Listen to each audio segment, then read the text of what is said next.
Georgia gubernatorial candidate Stacey Abrams is putting a heavy focus on voting rights concerns in the hopes of mobilizing Black voters in her bid to unseat incumbent Governor Kemp.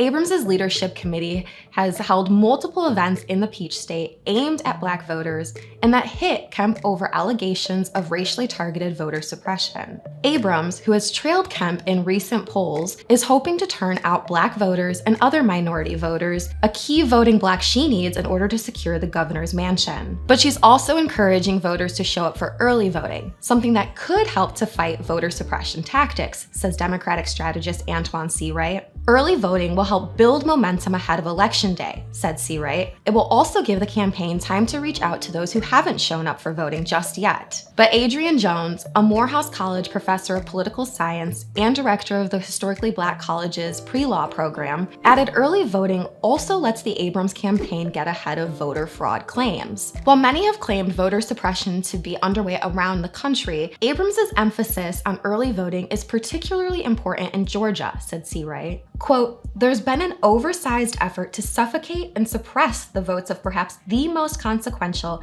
and defining voting bloc in this generation of Black voters," said Seawright. "These efforts to suppress and suffocate and silence our votes have all been birthed out of the turnout that Stacey Abrams produced in Georgia to give us 2 United States senators. And that's why she's wrapped her arms around mitigating and fixing this." Part of the voter suppression tactics Abrams is facing comes from SB 202, a bill Kemp signed into law in 2021. But Abrams' campaign has partnered with Georgia Votes Coordinated Campaign to create a voter protection program. Still, Kemp has managed to maintain a solid lead over Abrams, but some, like Seawright, says polls don't show the full story. Instead, Seawright said, polls are only snapshots, and the only polls that matter are the ones where the ballots are cast. Despite Abrams' claims of voter suppression, Kemp's campaign denies any attempts at voter suppression. In a statement to The Hill, Kemp's press secretary Tate Mitchell said, quote, "Stacey Abrams and her desperate campaign have already lost in court on their false claims of voter suppression, but that won't stop them continuing to lie and fearmonger to try and earn votes.